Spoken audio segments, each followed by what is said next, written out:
이사야가 우시아 왕이 죽던 해에 환상을 보았습니다. 주께서 높이 들린 보좌에 앉으셨는데 그의 옷자락은 성전에 가득하였습니다. 스랍들이 주님을 모시고 섰다 그러는데 스랍은 천사의 어떤 한 계층을 일컫는 말이지요. 그러므로 천사들이 주님을 모시고 섰다 이렇게 보면 됩니다. 그들에게 6날개가 있었는데 2날개로는 그들의 얼굴을 가리었고 2날개로는 그들의 발을 가리었고 그리고 2날개로는 날았습니다. 천사들은 서로 화답하며 이렇게 3절로 말했어요. 거룩하다 거룩하다 거룩하다 만군의 여호와여 그의 영광이 온 땅에 충만하도다. 그때 주님의 임재를 나타내는 연기가 성전에 충만하였습니다. 이것을 보고 이사야는 5절로 말을 했습니다. 화로다 나여 망하게 되었도다. 나는 입술이 부정한 사람이요 나는 입술이 부정한 백성 중에 거주하면서 만군의 여호와이신 왕을 배웠음이로다. 이사야는 만군의 왕이신 여호와를 배웠으면 좋았다 이렇게 표현하면 되는데 화로다 나여 망하게 되었도다 라고 왜 말했을까요? 그것은 이사야가 천사들이 하나님을 거룩하다라고 부른 것 이것을 통해 알 수가 있습니다. 거룩하다라는 단어는 구약 성경이 히브리어로 되어 있는데 히브리어 카도시를 번역한 것입니다. 이 카도시의 뜻은 구별하다, 분리하다 이러한 뜻입니다. 그러니까 하나님께서 거룩하다라고 하는 것은 하나님께서 구별된 존재이시다, 분리된 존재이시다 이러한 뜻입니다. 하나님은 다른 모든 피조물과 구별이 됩니다. 어떤 질적인 차원에 있어서 하늘과 땅의 차이보다 더 큰 것이십니다. 그래서 이렇게 질적인 면에서 구별이 되기 때문에 거룩하다, 구별된 분이다 이렇게 말을 하는 것입니다. 천사는 거룩하다라는 말을 3번 한 이후에 만군의 여호와여 그의 영광이 온 땅에 충만하도다 그럽니다. 온 땅이 바로 그 구별된 절대자, 주권자, 전능하신 하나님으로 말미암아 존재하고 유지되는 것이다. 그러니까 피조물 모두에게서 하나님의 영광이 드러나는 것입니다. 그러니까 이러한 절대적인 구별되는 존재를 이사야가 보았을 때 그는 상대적으로 이 피조물의 어떤 본질과 속성이 너무나 미미한 것을 깨닫습니다. 이 미미하다라는 것에 그치지 아니하고 하나님의 형상으로 지음을 받은 사람들이 죄까지 지었습니다. 그러니 그 절대자 하나님 앞에서 죄를 지은 미미한 피조물은 망할 수밖에 없는 것입니다. 그래서 이사야는 이게 과장이 아니라 정말로 밀려오는 그 위험과 그 앞에서 자신의 이 미미함을 보면서 화로다 나는 망하게 되었다. 게다가 나는 부정한 입술을 가진 자이다 라고 표현합니다. 입술이라는 것은 사람의 뜻이나 생각이 가장 먼저 표현되는 것이 말이기 때문에 어떤 사람의 일반적인 부패한 속성 이것을 나타내는 것이 입술이 되는 것입니다. 성도 여러분, 우리가 오늘 시편 148편으로 교독을 했는데 한번 64번 시편 148편 한번 찾아보십시오. 혹시 교독할 때 유심히 보셨는지 모르겠습니다. 4번째 줄 보면 하늘의 하늘도 그를 찬양하며 하늘 위에 있는 물들도 그를 찬양할지어다 그래요. 그것들이 여호와의 이름을 찬양함은 그가 명령하심으로 지음을 받았음이로다. 하나님께서 명령하셔서 6일 만에 모든 피조물들이 만들어졌습니다. 그가 또 그것들을 영원히 세우시고 패하지 못할 명령을 정하셨도다. 하나님께서 전능하신 능력과 은혜로 모든 것들을 언제까지 유지되라고 명령하신 것입니다. 하나님은 능력이 있기 때문에 말씀하시면 그대로 집행이 됩니다. 여호와의 이름을 찬양할지어다. 그의 이름이 홀로 높으시며, 여기 홀로 높으시다 이 말이 거룩하다 이 뜻이. 하나님은 구별되어서 홀로이 다른 것들보다 월등히 높으시다 이 말이죠. 이게 거룩하다 뜻이에요. 그러므로 그의 영광이 땅과 하늘 위에 뛰어나심이로다. 이것이 그대로 오늘 이사야 본문 6장 3절에서 만군의 여호와여 그의 영광이 온 땅에 충만하도다 이렇게 표현이 되는 것입니다. 그가 그의 백성의 뿔을 높이셨으니 그는 모든 성도 곧 그를 가까이 하는 백성 이스라엘 자손의 찬양받을 이시로다. 하나님께서 택하신 백성을 높이셨습니다. 영화롭게 하시고 하나님의 자녀로 삼아 주셨죠. 그러므로 이들이 하나님을 찬양해야지 된다 이렇게 표현을 합니다. 성도 여러분, 우리 신앙의 시작은 바로 하나님의 거룩하심, 하나님의 절대자 되심, 홀로의 주권자 되심을 아는 데서 시작한다라고 해도 과장이 아닙니다. 우리가 여기에서 출발하지 않으면 늘 자기가 중심이 되는 것이에요. 자신이 느끼는 바가 판단의 근거가 되고 자신의 존재감이 높아지는 것이 신앙생활의 내용과 목표가 됩니다. 그래서 자신이 느끼는 바, 판단하는 바와 어긋나면, 자신의 존재감이 높아지지 않으면 그때부터 하나님은 별 의미가 없어집니다. 우리가 그리스도인이 된다라는 건 내가 느끼고 생각하는 바에 얼마나 오류가 많은가 이걸 아는 것이고, 나라는 존재는 존재 자체가 없었는데 무에서 이런 존재가 되었음을 아는 거에 있어요. 누가 나에게 존재를 주고 생명을 주시고 이렇게 뭔가를 인식하게 하는 이러한 기능이 있게 하셨습니까? 하나님이셔요, 하나님. 그래서 우리는 하나님을 향하여 무엇을 달라고 요구할 것이 하나도 없는 것입니다. 그냥 지금 자신의 모습에 전적으로 만족을 해야지 되는 것이에요. 그래서 먹을 것과 입을 것이 있으면 만족할 줄로 알라는 것이 어떤 이런 진리적 차원에서 우리의 존재가 어디에서 시작되었는가라는 이런 존재론적 차원에서 말하는 것입니다. 그래서 우리의 신앙은 이것을 깨달음에 있어요.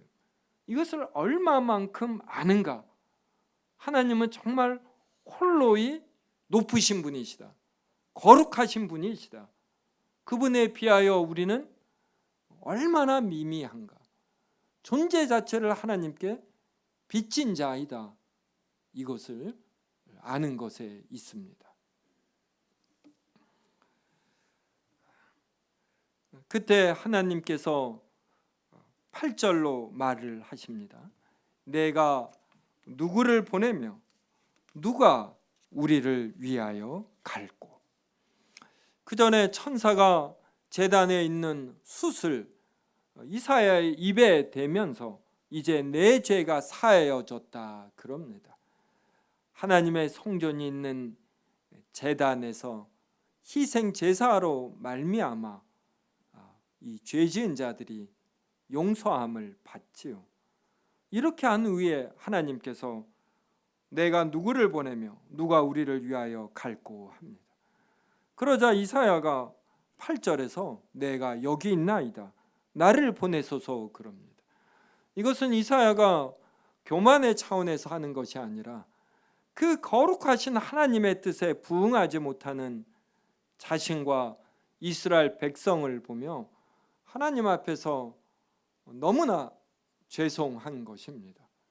하나님의 뜻대로 살지 못하는 자신과 이스라엘 백성을 보며 너무나 부끄러워하는 것이에요.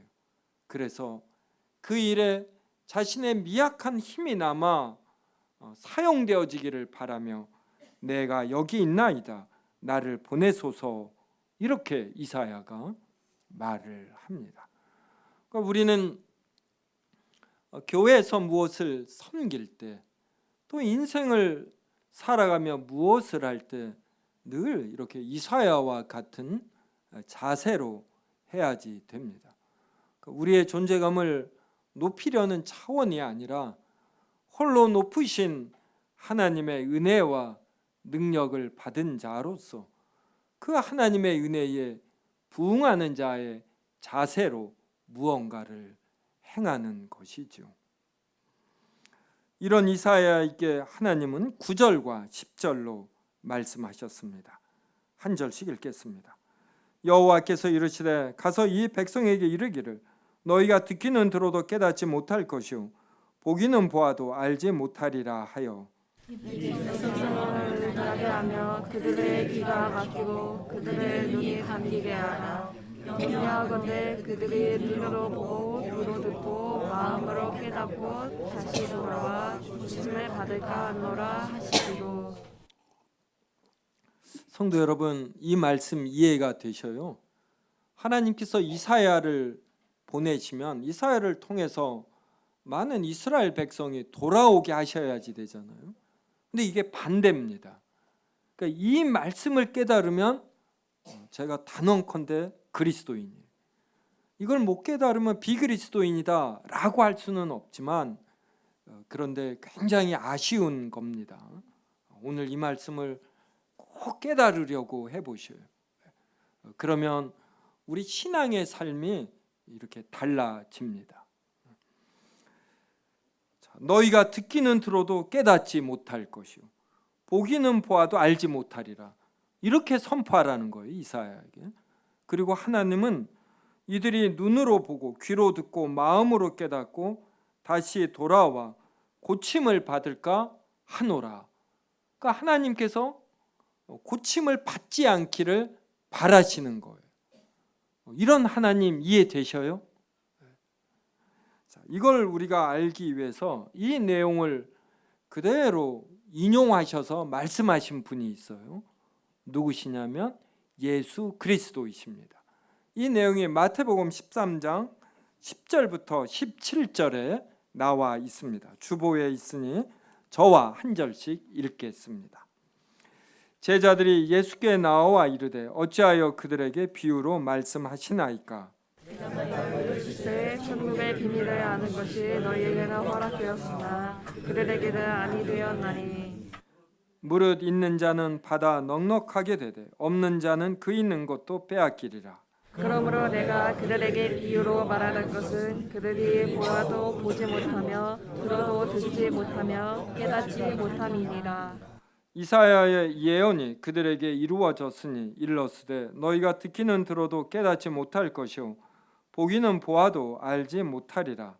이 백성들의 마음이 완악하여져서 그 귀는 듣기에 둔하고 눈은 감았으니 이는 눈으로 보고 귀로 듣고 마음으로 깨달아 돌이켜 이게 고침을 받을까 두려워함이라 하였느니라. 그러나 너희 눈은 봄으로 너희 귀는 들음으로 복이 있도다. 내가 진실로 너희에게 이르노니 나는 선지자와 의인이 너희가 보는 것들을 보고자 하여도 보지 못하였고 너희가 듣는 것들을 듣고자 하여도 듣지 못하였느니라. 아멘. 예수님께서 땅에 떨어진 씨에 대한 말씀을 하셨습니다. 그러자 제자들이 예수님께 왜 직접적으로 설명하시지 아니하시고 비유로 말씀하시느냐고 여쭈었습니다. 그러자 예수님께서 오늘 이사야 6장의 내용을 인용하셔서 말씀하셨습니다. 예수님은 왜 비유로 말씀하실까요? 비유라는 것은 직접적으로 설명하지 아니하고 다른 비슷한 현상이나 일에 빗대어 설명하는 것입니다. 일반적으로 비유로 설명하는 이유는, 첫째 이유는 비유를 통하여 설명하면 더 잘 이해가 되기 때문입니다. A를 설명하는데 B를 빗대어 설명하므로 A에 대한 이해가 더 깊어지게 하는 것입니다. 그리고 비유로 설명하는 두 번째 이유는 A와 B의 연관성을 알지 못하면 B를 통하여 비유로 설명할 때 이것이 수수께끼가 되어버립니다. 그래서 A와 B의 연관성을 아는 자는 더 깊이 이해하게 되고, A와 B의 연관성을 모르는 자는 이 비유에서 아무 의미도 얻지 못합니다. 그래서 비유로 설명하는 두 번째 이유는 듣는 자들을 분리시키는 것이에요. 이것을 이해하는 자는 더 넉넉하게 되고, 이것을 이해하지 못하는 자는 아무 이득이 없습니다. 심지어 수수께끼임을 느끼면서 그가 가진 것마저 빼앗는 것이에요. 그래서 예수님은 오늘 본문에서 비유의 첫 번째 이유, A를 더 드러나게 하기 위하여 B를 사용하는 이런 차원이 아니라 A와 B의 연관성을 듣는 자들로 하여금 알지 못하게 하여 하나님의 진리에서 더 멀어지게 하시는 것입니다. 그러면 예수님은 왜 멀어지게 하시는가? 우리는 이것을 통해서 이 비유를 알아듣는 복이 얼마나 큰가? 하나님께서 택하신 자들에게 더 많이 주십니다. 비유를 통해 진리를 더 잘 이해하게 하심으로 하나님의 자녀로 더 이렇게 거룩히 성장케 하셔요. 이러한 복을 받는 우리가, 신자들이 얼마나 복이 큰지 모릅니다. 성도 여러분, 궁극적인 복은 하나님의 주권에 달려 있고 하나님이 주시는 것에 달려 있어요. 우리는 이것을 꼭 알아야지 됩니다. 우리 피조물이 무엇을 선택하고 무엇을 할 수 있는, 이것은 하나님께서 이미 주신 차원에서의 이야기이고, 하나님께서 아예 주시지 않으면 피조물은 아무것도 할 수가 없는 것입니다.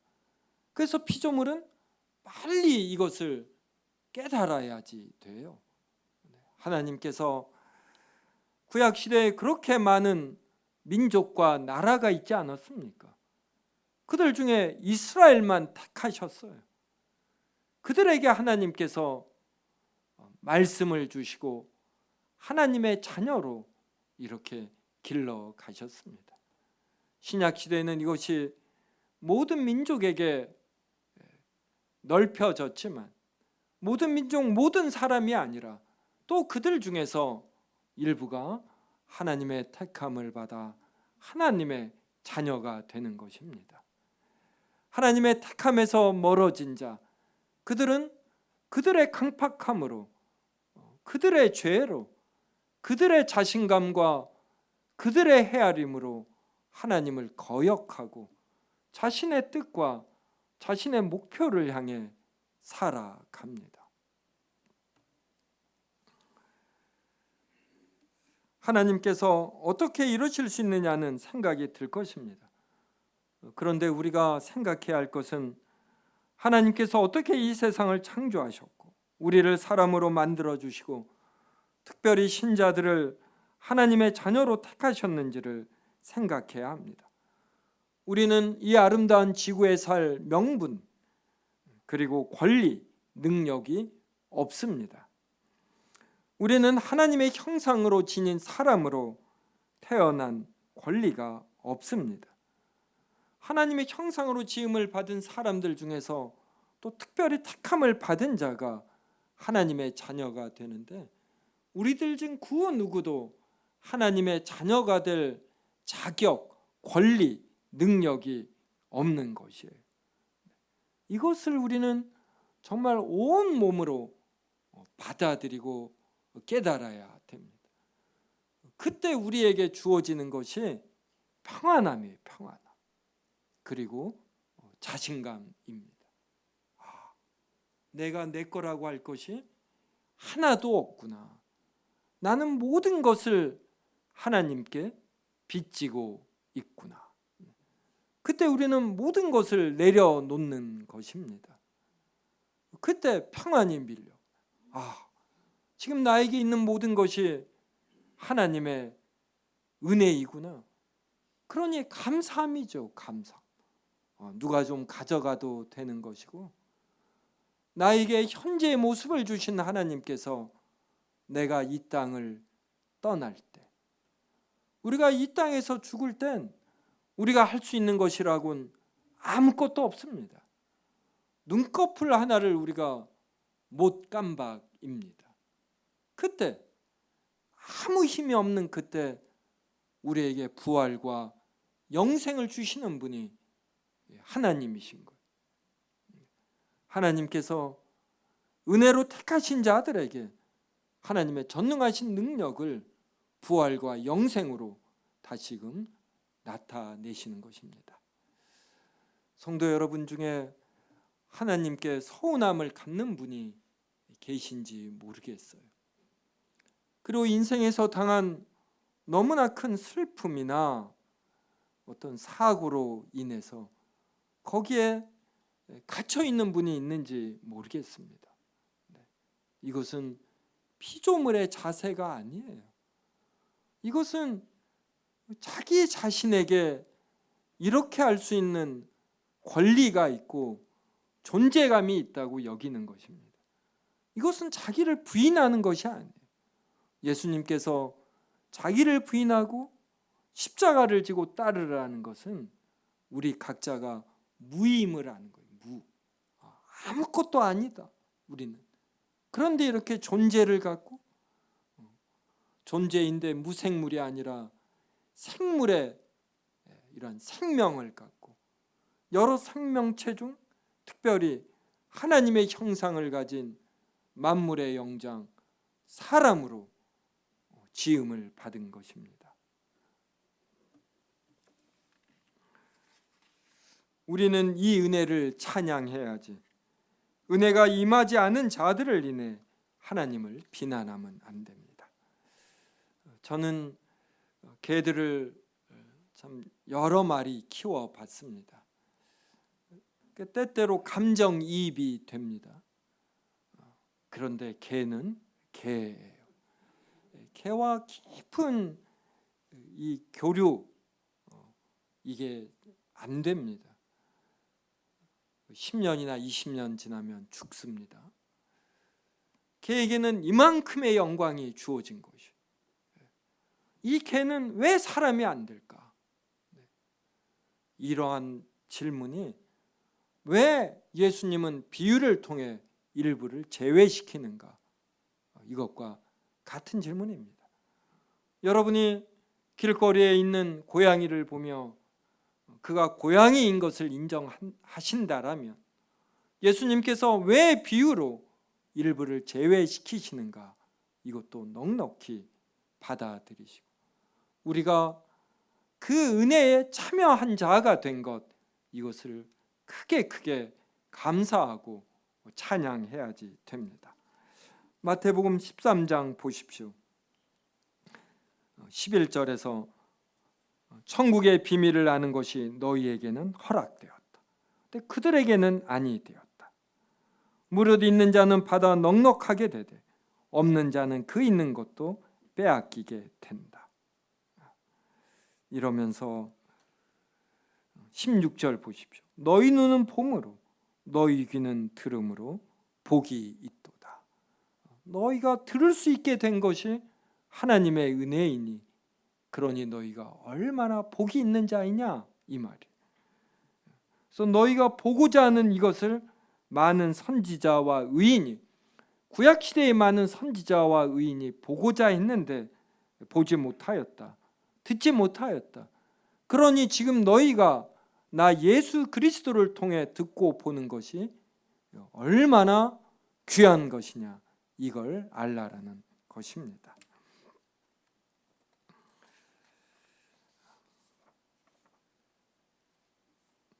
이제 오늘 이사야 본문에 나오는 여호와 하나님께서 어떤 위격인지 보겠습니다. 그 밑에 요한복음 12장 37절에서 41절 나오는데 한 절씩 읽겠습니다. 날이 약간 습하니까 이쪽 에어컨을 켜주는 게 좋겠습니다. 저와 한 절씩 읽겠습니다. 이렇게 많은 표적을 그들 앞에서 행하셨으나 그를 믿지 아니하니 이는 선지자의 메사야의 말씀을 이루려 하심이라. 이르되 주여 우리에게서 들은 말을 누가 믿었으며 주의 팔이 누구에게 나타났나이다가 하였더라. 그들이 능히 믿지 못한 것은 이 때문이니 곧 이사야가 다시 일렀으되 그들의 눈을 멀게 하시고 그들의 마음을 완고하게 하셨으니 이는 그들로 하여금 눈으로 보고 마음으로 깨닫고 돌이켜 내게 고침을 받지 못하게 하려 함이라 하였습니다. 같이 읽습니다. 이사야가 이렇게 말한 것은 주의 영광을 보고 주를 가리켜 말한 것이라. 예수님께서 많은 표적을 그들 앞에서 행하셨습니다. 근데 그를 믿지 아니에요. 그러자 선지자 이사야의 말씀, 그러니까 오늘 본문에 인용된 오늘 본문의 말씀, 이것을 이루려 하심이라 이럽니다. 그래서 40절에 그들의 눈을 멀게 하시고 그들의 마음을 완고하게 하셨다. 그래서 믿지 않는 것이에요. 하나님께서 이렇게 하시기 때문이고, 그리고 그렇다고 해서 하나님께서 죄의 조성자가 되시는 것이 아니고, 그들은 그들의 죄로 스스로 믿지 않는 것입니다. 근데 41절 경고딕으로 되어 있는 구절을 보면 이사야 6장에 나오는 하나님을 41절은 주 예수 그리스도라고 표현을 합니다. 이사야가 이렇게 말한 것은 주의 영광을 보고 주를 가리켜 말한 것이라. 그래서 이사야 6장에 나오는 하나님은 또 성자 하나님이 되시는 것이에요. 그래서 성자 하나님께서 이 말씀을 하셨습니다. 누가 우리를 위하여 갈고 그런 다음에 그들의 눈을 멀게 하시고 이 등등의 말씀을 하셨어요. 그때 이사야가 가겠다고 했습니다. 그런데 궁극적으로 이 땅에 오신 분은 누구시냐면 예수 그리스도이신 것이에요.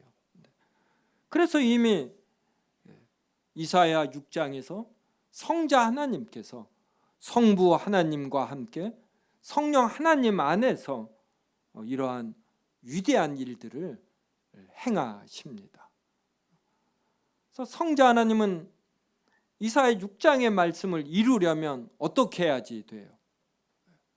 성자 하나님이 사람이 되셔 십자가에 못 박혀 죽으셔야지 되는 거예요. 그래서 이사야는 단지 그냥 이 말씀을 우시아 왕 때 선포하면 됩니다.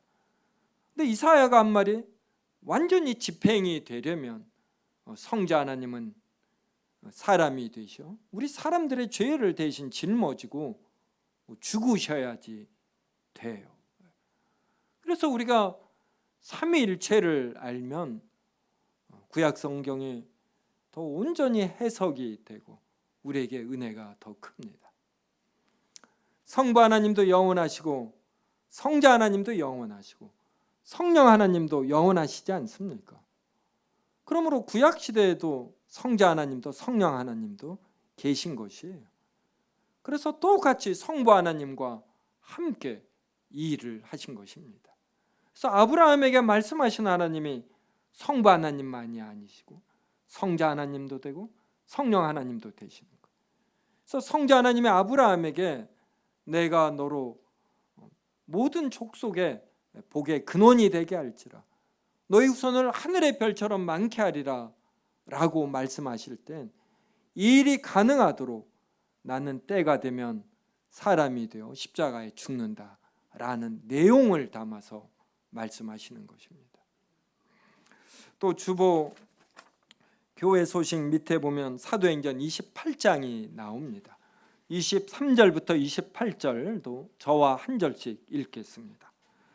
그들이 날짜를 정하고 그가 유숙하는 집에 많이 오니 바울이 아침부터 저녁까지 강론하여 하나님의 나라를 증언하고 모세의 율법과 선지자의 말을 가지고 예수에 대하여 권하더라. 나를 믿는 사람도 있고 믿지 아니하는 사람도 있어. 서로 맞지 아니하여 흩어질 때에 바울이 한 말로 이르되 성령이 선지자 이사야를 통하여 너희 조상들에게 말씀하신 것이 옳도다. 일러스되 이 백성에게 가서 말하기를 너희가 듣기는 들어도 도무지 깨닫지 못하며 보기는 보아도 도무지 알지 못하는도다. 이 백성들의 마음이 우둔하여져서 그 귀로는 둔하게 듣고 그 눈은 감았으니 이는 눈으로 보고 귀로 듣고 마음으로 깨달아 돌아오면 내가 고쳐줄까 함이라 하였으니 그런즉 하나님의 이 구원이 이방인에게로 보내어진 줄 알라. 그들은 그것을 들으리라 하더라. 바울이 로마의 감옥에 갇혔습니다. 그때의 감옥은 이런 현재 교도소처럼 밀집된 지역의 죄수들이 단체로 갇히는 것이 아니라 교도소 운영에 많은 비용이 듭니다. 그래서 로마 당시에 일부 죄수, 좀 경범죄, 하여간 일부 죄수는 스스로 집을 얻어 그곳에 한정된 공간에 이제 구금이 되는 것이죠. 그래서 바울은 이런 형태로 갇혔고, 그래서 여러 유대인들이 와서 바울의 전도의 말을 들었습니다. 근데 일부는 받아들이고 일부는 받아들이지 않는 것이에요. 바울은 이것을 당연하게 여겼습니다. 주의 말씀이 누구에게는 허락되고 누구에게는 허락되지 않는 것입니다. 어떤 자는 짐승으로 태어나고 어떤 이는 사람으로 태어나고 그들 중에서 일부가 하나님의 특별한 은혜를 받아 하나님의 자녀가 되고 하나님의 진리된 말씀을 받는 것입니다. 그래서 바울은 일부가 하나님의 말씀을 받아들이지 않을 때 이것을 하나님의 뜻으로 받아들이며 이사야 6장의 내용을 오늘 이렇게 사도행전 28장에서 인용을 합니다. 그러면서 이 말씀을 누가 했다고 하냐면 25절에 경고대로 되어 있는 구절을 보십시오. 성령이 선지자 이사야를 통하여 너희 조상들에게 말씀하신 것이 옳도다.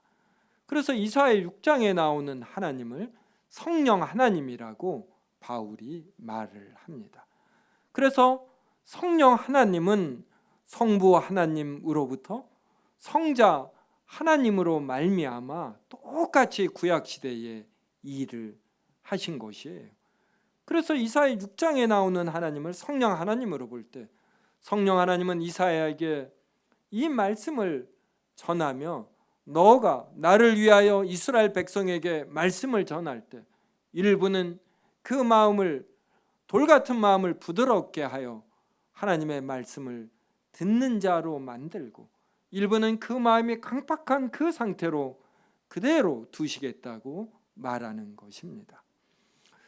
우리가 이러한 것을 통하여 많은 것을 알 수 있지만 오늘 이 시간은 성부 하나님, 성자 하나님, 성령 하나님은 영원히 살아 계셔서 모든 일을 시작하시고 모든 일을 마치신다라는 것, 여기에 집중하고자 합니다. 그래서 하나님은 요한계시록 등등을 통해서 이렇게 표현하셔요. 나는 알파와 오메가요. 나는 시작과 마침이요. 모든 것의 시작과 모든 것의 이름이다. 끝냅니다. 이렇게 말씀하십니다. 우리를 하나님의 형상으로 만드시며 세상을 창조하신 하나님은 아주 거대하시며 그리고 매우 정밀하시게 이 역사를 이끌어 오시는 것이에요. 그래서 끝내 이루시는 것입니다. 삼위 하나님께서 본질에 있어 같기 때문에 하시는 모든 일들에 있어서 하나가 되시어 하나님께서 작정하신 일을 끝내 이루시는 것이에요. 성경은 바로 이러한 과정을 말을 하는 것이지 단순히 우리에게 윤리적으로 도덕적으로 깨끗하게 살라는 이러한 차원이 아닙니다. 하나님은 우리와 질적으로 전혀 다른 이러한 절대자, 주권자이시다. 홀로 높으신 분이시다. 그래서 거룩하신 분이시다. 그 홀로 높으신 분께서 모든 것을 계획하시고 우리를 통하여 끝내 이루신다. 이렇게 말씀하시는 거예요. 그래서 우리 인생의 목표는 이것을 알아가는 것입니다. 아, 나는 하나님의 지음을 받은 피조물이구나. 하나님의 지음을 받은 피조물로서 우리를 향한 하나님의 뜻을 알고 이것을 실행하며 살아가는 자이구나. 우리를 만드시고 지금도 붙드시는 하나님을 즐거워하는 것이구나. 이것을 깨달아가는 것입니다. 이것이 우리 신앙생활의 내용이 되는 것이에요. 그러할 때 우리가 이 땅에서 숨을 거둘 때, 우리가 이 땅에서 어떤 큰 일을 이룰 때, 그때도 우리는 하나님과 하나가 되어 우리가 이룬 큰 일을 인해서 교만하지 아니하고, 또 우리가 숨을 거둘 때 나를 하나님의 자녀로 택하신 그 하나님께서 내가 죽는 순간에 나의 영혼을 영접하시고 하나님의 품 안에서 쉬게 하시고, 때가 되면 예수 그리스도의 재림 때 나의 육신을 영화롭게 부활케 하실 것임을 또한 아는 것이에요. 죽는 그 순간에도 우리는 평안을 누리는 것입니다. 성도 여러분, 이 세상엔 공짜가 없어요. 그리고 절대로 이 손으로 해를 가릴 수가 없습니다. 하나님의 뜻을 떠나 나의 마음속에 하나님의 뜻과 다른 생각을 가지면 가지는 만큼 우리의 인생은 힘들고 괴롭습니다. 우리는 사소로운 우리의 뜻을 버리고 하나님의 뜻, 하나님은 말씀으로 계시해 주셨어요. 여기에 우리를 계속해서 맞추어 가는 것입니다. 그때만 우리에게 평안이 생기고 우리에게 자신감이 생기고, 그리고 사람들과 더불어 평화로운 교제를 나눌 수가 있는 것이에요. 성도 여러분, 어제와 오늘 이틀에 걸쳐 비가 내립니다. 비는 어디서 내립니까? 땅이 아니라 하늘에서 내립니다. 하늘에서 비가 내린다라는 것은 사람의 통제를 벗어난다라는 것이에요. 지난 한 주 말고 그 지지난 한 주, 그러니까 한 9일 전, 10일 전에 이 교회당 주변에 2번의 공사가 있었어요. 도시가스 배관을 매설하는 일이었습니다. 얼마나 소란스러운지, 이 세움교회당에 울릴 정도였습니다. 이게 끝나자 바로 이 보도블록을 교체하는 작업이었습니다. 이번 주까지도 있었어요. 사방이 먼지 천지였습니다. 제가 우리 교회 현관 앞에 나름 물로 청소하고 했는데 구역이 너무 넓으니까 전부 물로 청소하면 세움교회 수도요금이 100만 원이 넘을 것 같더라고요. 그래서 포기하고 있었는데 이렇게 비가 옵니다. 비가 오니 너무 좋아요. 깨끗하여지고, 그리고 이 축축한 습도가 오늘은 좀 짜증나지요. 네. 그래도 주님 안에서 견딜 만한 습도이고 비 내림입니다. 우리가 인생을 살아가는데 궁극적으로 필요한 것은 전부 다 하늘에서 옵니다. 비, 햇살, 공기. 그래서 우리는 자주 눈을 들어 하늘을 보아야지 돼. 자꾸만 땅을 보면, 자꾸만 컴퓨터 스크린을 보고 스마트폰을 보면 거기에 갇힙니다. 우리의 헤아림에 갇히고 우리가 할 수 있는 능력, 내가 형성한 인맥, 나와 연관된 가족과 친인척을 인해서 내가 받을 수 있는 도움, 이게 크면 교만해지고 이게 적으면 왜 내 인생은 이러는가라고 탓하게 되는 것이에요. 그래서 우리는 자주 눈을 들어 하늘을 보아야 됩니다. 거룩하신 하나님을 바라보는 것이에요.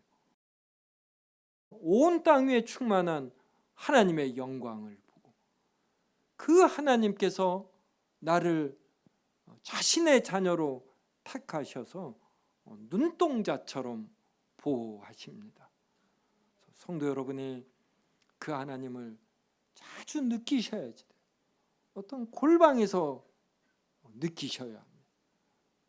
골방에서 그 높으신 하나님을 향하여 어떤 손을 들고 감사하고 찬양하고 그분이 들려주시는 이 진리된 성경 말씀을 읽으며 감동을 받아야지 돼요.